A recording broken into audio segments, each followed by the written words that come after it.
Visada galvojau, kad jeigu valaisi dantis 2 kartus per dieną, problemų neturėsi.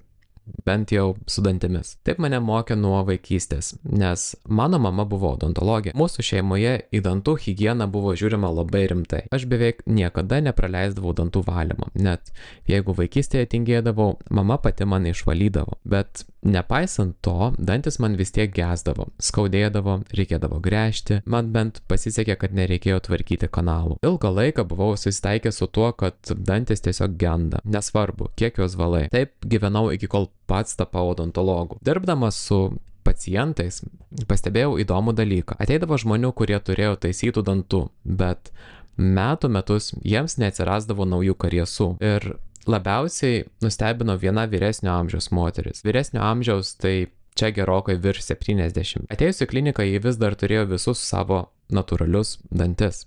Aišku, plombuotų, su vainikėliais, bet bendras vaizdas buvo įspūdingas. Ir tada pagalvojau, gal mano įsitikinimas, kad dantis visada genda yra klaidingas, kai kažkas turi sveikus dantis visada yra paaiškinimas – genai. Sako, kad turi gerus genus, bet kai pamatai, kad žmogus turėjo problemų su dantimis, bet vieną dieną tos problemos lik išgaravo, imi galvoti, gal aš gyvenime kažką negerai darau. Kodėl mes valome dantis? Tai dėl apnašo. Mes nuvalome apnašą, kad neatsirastų karieso, o apnašas yra tas dalykas, kuris tiesiogiai veda prie karieso. Tada ir sugalvojau hipotezę.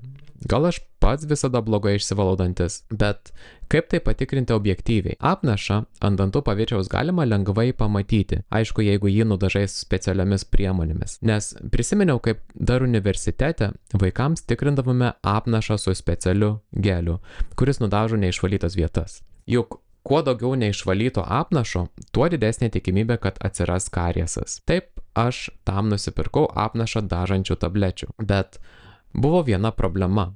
Jei žinosiu, kad tikrinsiu, pasąmoningai valysiu kruopščiau. Ir eksperimentas bus labai netikslus. Todėl telefone sugalvojau nusistatyti pranešimą. Jis primins man pasitikrinti dantis 11 vakaro, kai jau būsiu po dantų valymo. Bet pranešimas turės ateiti po mėnesio, kada gerokai apie jį būsiu pamiršęs. Vienintelis dalykas, kurio neapgalvojau, tai kad reikės keltis iš lovos ir pusiau miegančiam eiti į vonią.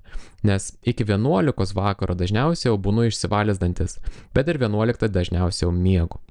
Ir pirmą kartą patikrinęs patyriau šoką. Nors esu odontologas, kalbu pacientams apie higieną, beveik kasdien galvoju apie dantis, vis tiek buvau palikęs nemažai neišvalytų vietų. Ir mano ego gavo rimtą smūgį. Išsivaliau dantis tobulai ir nuo tada pradėjau reguliariai daryti šias netikėtas patikras. Pirmiau kas mėnesį, vėliau kas 2, o dabar kas 3 mėnesius. Ir pastebėjau, kad vien dėl to, jog žinau apie galimą patikrą, aš stengiuosi valyti kruopščiau, sąžiningiau. Ir gal aš klystu, gal tai yra sutapimas, bet nuo to laiko, kai vieną kartą į dieną kruopščiai išsivalau dantis, neturiu nei kraujuojančių dantenų, nei skaudančių dantų, nei aktyvių kariesų. Taip, svarbu kokią pastą naudoti. Taip, svarbu kaip šepetėlį išsirinkti, bet pats pagrindų pagrindas yra vienas. Svarbiausia ne kiekybė, o kokybė. Apnašas turi būti pilnai pašalintas. Čia, mano manymu, yra viena didžiausių klaidų, kurią daro dauguma žmonių.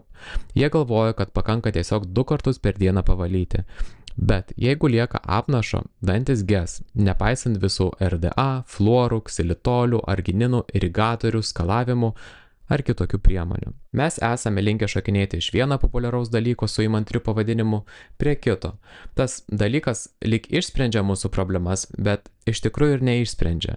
Taip gyvenimas praeina, problemos lieka tos pačios, bent jau buvo įdomu kažkuo tikėti ir jausti kontrolę. Čia kaip su dietomis, kurios kaip ir padeda, bet kaip ir nelabai.